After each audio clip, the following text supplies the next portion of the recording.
परिस्थिती गरीब होती आणि पोरीचं लग्न जवळ आलं म्हणून रामभाऊने पोरीच्या पत्रिकाच्या लग्नाच्या पत्रिका छापल्या। परिस्थिती गरीब होती रामभाऊची। ऐकते तुम्ही प्रेमाने? ऐका गाड्या, अजून अर्धा घंटा थांबते मी आता।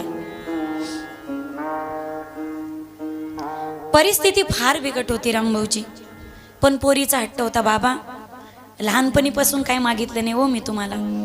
माझ्या मैत्रिणींना सगळ्या श्रीमंताच्या घरच्या आहेत बाबा, माझ्या सगळ्या मैत्रिणींच्या लग्नाच्या पत्रिका आपल्या घरी आल्या हो बाबा, माझी फक्त एक विनंती तुम्हाला, हलक्या का पत्रिका छापेना बाबा, पण माझ्या लग्नाच्या पत्रिका छापताल को बाबा तुम्ही।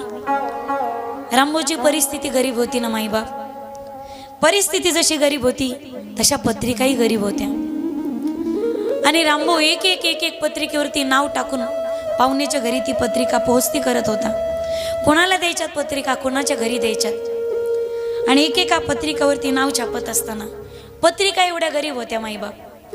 वरच्या पत्रिकेवर नाव टाकल्यानंतर खालच्या पत्रिकेवर नाव उमटत होतं, एवढा पातळ कागद होता। पण आपले एकुलत्या कपोरीचं लग्न होतं ना, रामभाऊ प्रत्येक पत्रिका स्वतःच्या हाताने लिहित होता। आणि तेवढ्यामध्ये त्याला आठवण झाली, खाळकन डोळ्यातून पाणी आलं, आठवण झाली स्वतःच्या बालपणीच्या मित्राची, जो आज मित्र मुंबईला मुख्यमंत्री झाला होता। सगळ्या आठवणी जागृत झाल्या, बालपण समोर यायला लागलं। सोबतच लहानाचे मोठे झालो, एकाच सायकलवर बसून शाळेत जायचो। मला माझा मित्र चप्पल सुद्धा पुरवायचा, गरीब परिस्थिती होती ना माझी, मला पायात घालायला सुद्धा चप्पल नव्हती।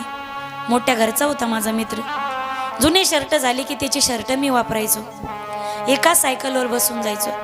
कधी कधी डबाही द्यायची नाही माझी आई, पण माझा मित्र मला डबा सुद्धा पुरवायचा। वही नसेल तर चोरून वही सुद्धा द्यायचा त्याच्या आई वडिलाला, मला वह्या सुद्धा पुरवायचा। 10वी पर्यंत सोबत शाळेत जायचो, एकाच बेंचवर बसायचो, एकच दुपारची शिदोरी आम्ही बसून खायचो, सोबत अभ्यास करायचो, सोबत उठायचो, सोबत झोपायचो, एक घास आम्ही वाटून खायचो। फार श्रीमंत घरचा होता माझा मित्र, पण फार प्रेम माझ्यावरती।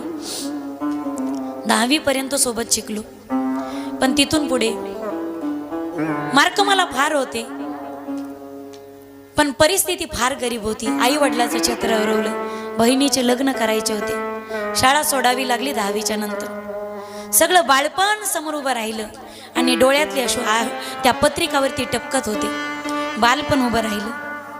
किती त्रास झाला तरी मला जायचंय माझ्या मित्राला, माझ्या मुलीच्या लग्नाचं आमंत्रण देण्यासाठी।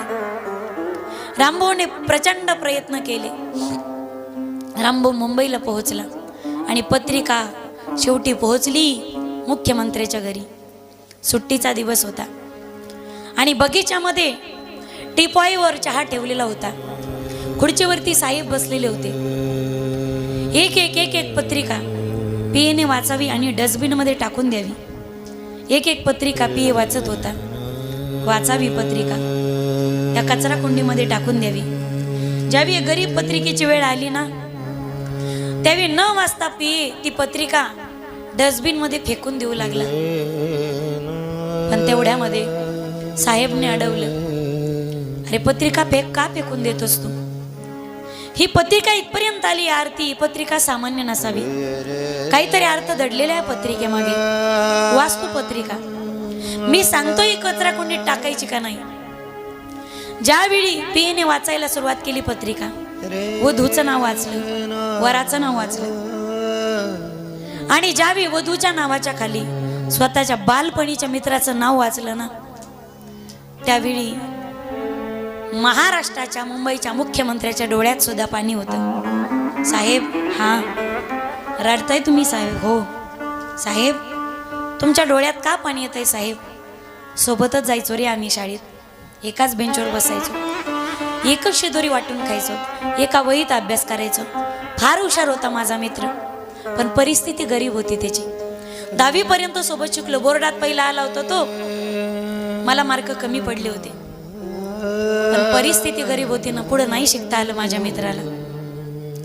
माझं प्रारब्ध, माझा घराणा चांगला होता, मी ग्रॅज्युएशन केलं आणि नंतर राजकारणात आलो, आज मी महाराष्ट्राचा मुख्यमंत्री झालो। पण या सगळ्या वर्षांमध्ये काळामध्ये मला एकदाही माझ्या गरीब मित्राची आठवण आली नाही। पण अजूनपर्यंत माझा रामभाऊ मला विसरला नाही. ही गरिबी असते रे माझ्या दादांनो, ही गरिबी असते. तुमची परिस्थिती गरीब असेल पण गरीबाच्या अंतकरणाचा कोणी ठाव घ्यायचा नाही, त्याचं मन इतकं श्रीमंत असतं. माझा रामभाऊ अजून मला विसरला नाही. सोबतच शाळेत जायचो, एकाच बेंचवर बसायचो, एकाच सायकलवर जायचंय. एवढे वर्ष झाले रामभाऊची माझी भेट नाही. काय करत असेल माझा रामभाऊ, कसा असेल तो, त्याची परिस्थिती तर चांगली असेल ना. तुला सांगतो, या दिवशी मला कोणती मीटिंग घ्यायची नाही, कोणाचाही सत्कार मी स्वीकारणार नाही, कोणत्याही उद्घाटनाला जाणार नाही. या ठिकाणी या दिवशी कोणतेही पत्रकार आणि पत्रकारच्या मुलाखतीत मी जाणार नाही. तुला सांगतो, या दिवशी मला फक्त आणि फक्त माझ्या मित्राच्या पोरीच्या लग्नात मला आशीर्वाद देण्यासाठी जायचं. लग्नाचा दिवस उजाडला, हेलिपॅड तयार करण्यात आलं आणि ज्यावेळी हेलिकॉप्टर खाली उतरलं, डगडग डगडग वाजणारा त्यांचा पंखा शांत झाला. अनेक गाड्या तयार करण्यात आलेल्या होत्या, सगळ्या दिव्याच्या गाड्या होत्या. समोर कलेक्टरची गाडी होती, पाठीमागे काही गाड्या होत्या, मध्यभागी मुख्यमंत्र्याची गाडी होती. कुणालाच माहिती नव्हतं कुठे जायचंय. साहेब आज कोणाचं फूल घेत नव्हते, कोणाचा बुके घेत नव्हते, कोणाचा हार घेत नव्हते, कोणाचा सत्कार घेत नव्हते. आज साहेब कोणाशीही संवाद करत नव्हते. साहेब गाडीत बसले, समोरची गाडी निघाली, पुढे कलेक्टरची गाडी होती. फक्त पुढच्याच गाडीला माहिती होतं आता जाणार कुठे या गाड्या आणि थांबायचंय कुठे. एका पाठोपाठ झाक देवाच्या गाड्या निघाल्या. तालुक्यातून, खेड्यातून, गल्ली बोळातून त्या गाड्या येत होत्या. एका गावात आल्या, खेड्यात. अशा ठिकाणी येऊन पुढची गाडी थांबली की साहेबाची गाडी त्या लग्नाच्या मंडपाच्या दारात येऊन थांबावी. सगळ्या 7-8 गाड्या त्या लाल दिव्यांच्या थांबण्यात आल्या. सगळ्या पाहुण्यांची छाती धडधड करायला लागली. अरे कोणी कंप्लेंट केली तर नसेल ना, पोरीचं वय कमी लग्नासाठी सांगितलं तर नसेल ना, पोलिसांच्या गाड्या का आल्या. सर्वांची छाती धडधडायला करायला लागली. मंडपातले सगळे वराडीत अडकन उठून उभे राहिले. त्या गर्दीतून रामभाऊ वाट करत करत समोर गेला. एक शिपाई पळत आला, त्यांनी दरवाजा उघडला आणि त्या दरवाजातून सुटा आणि बुटातला एक साहेब बाहेर पडला, कोट घातलेला, चष्मा लावलेला. ज्यावेळी रामभाऊची नजर त्या गाडीतून उतरलेल्या साहेबांकडे पडली ना, मंदिरातली एखादी मूर्ती स्तब्ध उभी राहावी तसा रामभाऊ जागी स्तब्ध झाला. डोळ्यातून अश्रुधारा वाहू लागल्या. नेत्र थरथरत होते, त्याचे ओठ थरथरत होते, नेत्र पाजरत होते. त्या गाडीतून उतरल्या महाराष्ट्राच्या मुख्यमंत्र्याने समोर ज्यावेळी रामभाऊला पाहिलं ना, धावत पळत गेला महाराष्ट्राचा मुख्यमंत्री आणि गरीब असलेल्या रामभाऊला, अरे बालपणीच्या मित्राला कडकडून मिठी मारली आणि महाराष्ट्राचा मुख्यमंत्री एका गरीब मित्राच्या गळ्यात पडून ढसा ढसा रडत होता. साहेब, तुम्ही माझ्या पोरीच्या लग्नात आला साहेब. विश्वास बसत नाही हो या रामभाऊला. अहो एवढा गरीब रामभाऊ, कसं शक्य आहे साहेब.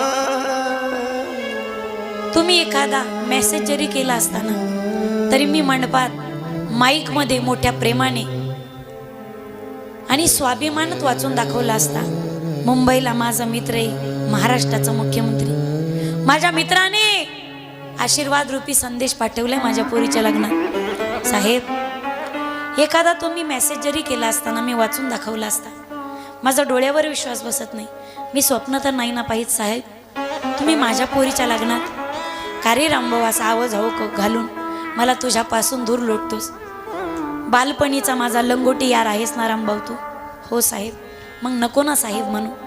का रे मला असा दूर लोटतोस. महाराष्ट्राचा मुख्यमंत्री रडत होता आणि गरीब रामभाऊ स्वतःच्या रुमालानं महाराष्ट्राच्या मुख्यमंत्रीचे डोळे पुसत होता. साहेब, माझ्या पोरीच्या लग्नात आला साहेब तुम्ही.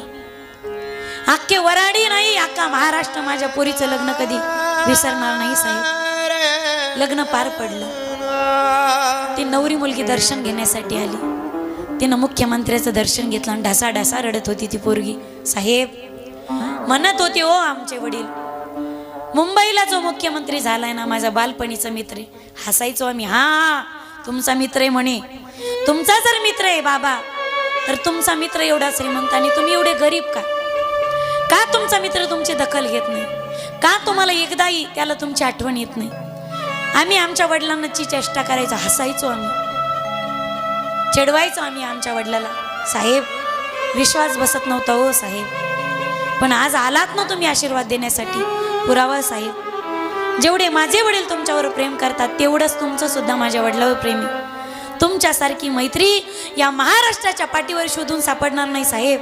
अशी मैत्री माझं लग्न समाज कधी विसरणार नाही साहेब. लग्न पार पडलं, रामभाऊ जवळ आला. साहेब तुमची कुठे हॉटेलला जेवायची व्यवस्था केली का हो साहेब? का कुठे व्यवस्था करू मी माझी तुमची जेवायची? साहेब सांगू का कोणाला फोन करून तुमची हॉटेलला व्यवस्था करायची? कसं बोलतो रे रामभाऊ? अरे पोरीच्या लग्नात काय बाप हॉटेलमध्ये जेवत असतो? पोरीच्या लग्नात तुझी पोरगी काय रामभाऊ, माझी पोरगी काय? साहेब आपण पहिल्या पंक्तीला बसणार का? पहिल्या पंक्तीला कसं बोलतोस रे रामभाऊ? पोरीच्या पंक्तीमध्ये, पोरीच्या लग्नामध्ये काय वर बाप पहिल्या पंक्तीला जेवायला बसत असतो? नाही रामभाऊ, पोरीचा बाप सगळ्या वराड्याला, पाहुण्यांना, गावकऱ्यांना जेव घालतो आणि शेवटच्या पंक्तीमध्ये सगळ्यात शेवटी पोरीचा बाप वरबाप जेवणासाठी बसत असतो. रामभाऊ सांगू तुला, तुझी पोरगी काय माझी पोरगी काय? तुझ्या पोरीच्या लग्नामध्ये हा महाराष्ट्राचा मुख्यमंत्री पहिल्या पंक्तीत जेवायला बसणार नाही, तर पहिल्या पंक्तीमध्ये पाणी वाढण्याचं काम करणारे महाराष्ट्राच्या मुख्यमंत्र्याने एका जर्मलच्या बकेटीमध्ये पाणी घेतलं, जर्मलचा ग्लास घेतला, बकेटीत ग्लास बुडवावा आणि पाणी वराड्याच्या ग्लासमध्ये टाकावं. महाराष्ट्राचा मुख्यमंत्री एका गरीब रामभाऊच्या स्वतःच्या मित्राच्या पोरीच्या लग्नामध्ये पहिल्या पंक्तीत पाणी वाढण्याचं काम करत होता. सगळा समाज अवाक होऊन पाहत होता. सगळ्या पंक्ती उठल्या आणि शेवटच्या पंक्तीला महाराष्ट्राचा मुख्यमंत्री रामभाऊच्या मांडीला मांडी लावून बसला आणि हास्य करत, विनोद करत, प्रमोद करत, एकमेकाच्या तोंडात त्या अन्नाचे घास घालत दोघेही मित्र जेवत होते. अख्खा महाराष्ट्र त्यांना लाईव्ह टीव्ही वरती बघत होता.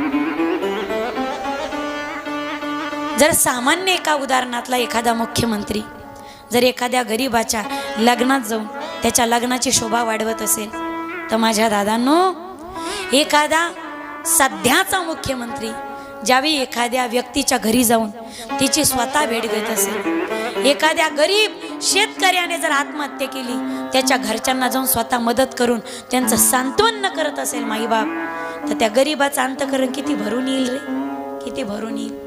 एक वाक्य सांगू माईबाप तुम्हाला, श्रीमंतांनो, तुम्हाला उद्धार करायचा असेल स्वतःचा, तर कधीतरी गरीबाच्या झोपडी जा रे माझ्या दादांनो. ते गरीब लोक तुम्हाला आशीर्वाद दिल्याशिवाय राहणार नाही. उंच उंच बिल्डिंग मध्ये राहणाऱ्यांनो, तुम्हाला झोपडीतला आवाज कधी ऐकू येणार नाही. तुम्हाला जर झोपडीतला आवाज ऐकू यावा असं वाटत असेल, तर मला असं वाटत असेल श्रीमंतांनी कधीतरी ते एसी कार मधून सोडून खाली रस्त्याने फिरणं गरजेचं आहे. ज्यावेळी तुम्ही गरिबामध्ये जातात ना, ते गरीब लोक आशेने पाहतात. एखाद्या श्रीमंताला त्याच्या श्रीमंतीचं कौतुक व्हावं असं वाटत असेल, तर त्या श्रीमंताने कधीतरी गरीबाच्या झोपडीत गेलं पाहिजे. ज्यावेळी श्रीमंत व्यक्ती गरीबाच्या झोपडीत येतो ना, ते गरीब लोक आशेने पाहतात त्याच्याकडे. साहेब आलात तुम्ही साहेब, फार बरं झालं हो साहेब, आम्ही फार गरीब लोक आहोत हो साहेब, फार गरीब आहोत. आमच्या झोपडपट्टीमध्ये लाईटची व्यवस्था नाही हो, एखादा खांबा येऊ द्या लाईटचा. आम्ही फार गरीब आहोत हो साहेब, पाण्याचं नळ नाही, 2-2 किलोमीटरवरती डोक्यावर पाणी आणावं लागतं. एखादा सरकारी पाण्याचं नळ येऊ द्या हो साहेब. साहेब आम्ही फार गरीब लोक आहोत, आमच्या झोपडपट्टीमध्ये सांडपाण्याचे गटारं तुंबले तो साहेब, गटारं होऊ दे साहेब, विनंती. डासा अंडी घालतात, डेंग्यू मलेरिया सारखे साथीचे रोग पसरतात साहेब, सारखे आजारी पडतो तो आम्ही. सांडपाणीची व्यवस्था नाही, आमच्या झोपडपट्टीमध्ये गटारांची व्यवस्था करा हो साहेब. साहेब आम्ही फार गरीब लोक आहोत हो साहेब, आमच्या झोपडपट्टीवरती फक्त 4थी पर्यंत शाळा आहे. पुढे शिक्षण घेण्यासाठी आमच्या लेकरांना पायपीट करत जावं लागतं. आमचं हातावर पोट आहे ना, सकाळी कामाला जावं लागतं, आम्ही मुलांना शाळेत नेऊन सुद्धा सोडू शकत नाही. आणि आणि त्या कारणामुळे आमच्या लेकरांना आम्ही चौथीच्या पुढे शिकवतही नाही साहेब. विनंती आहे हो साहेब, तुमच्या समोर पदर पसरून भीक मागतोय, आमच्या कल्याणाची काहीतरी व्यवस्था करा हो साहेब. तुमचं कल्याण झाल्याशिवाय राहणार नाही. ज्या श्रीमंताला वाटतं आपल्या श्रीमंतीचं कौतुक व्हावं, त्या श्रीमंताने कधीतरी गरिबाच्या झोपडीत गेलं पाहिजे. ज्या देखण्या माणसाला वाटतं स्वतःच्या सौंदर्याचं कौतुक व्हावं, त्या देखण्या माणसाने कधी ते कुरूप माणसात गेलं पाहिजे. लोक म्हणतील वाह काय सुंदर माणूस आहे. ज्या उंच माणसाच्या उंचीचं कौतुक व्हावं असं वाटत असेल, त्या उंच माणसाने कधीतरी ठेंगण्या माणसामध्ये जाणं गरजेचं आहे. ज्यावेळी ठेंगण्या माणसामध्ये तुम्ही जाताल, त्यावेळी ठेंगणी माणसं म्हणतील वाह काय उंच माणूस आलाय. विनंती असेल माझे दादांनो तुम्हाला, ज्यावेळी आकाशातून ढग वाहत राहतात ना, ढग जातात, त्यावेळी चातक नावाचा पक्षी त्या ढगांकडे, त्या मेघांकडे आशेने पाहतो. पडू द्या रे एखादा थेंब माझ्या मुखामध्ये. माहिती ना तुम्हाला मी मृत्यू लोकातलं पाणी पित नाही. पडू दे एखादा थेंब माझ्या मुखामध्ये.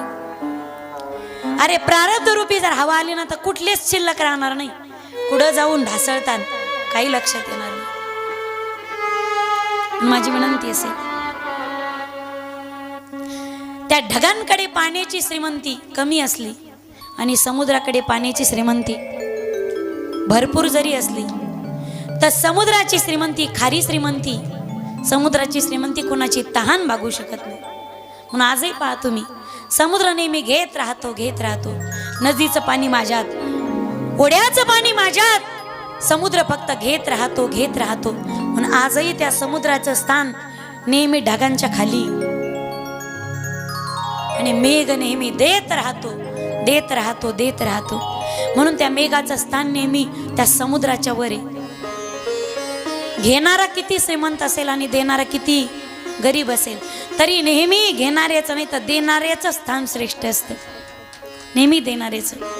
माझी विनंती असेल, आपल्या कमाईतला 10वा हिस्सा हा धर्म कार्यात दान झालाच पाहिजे.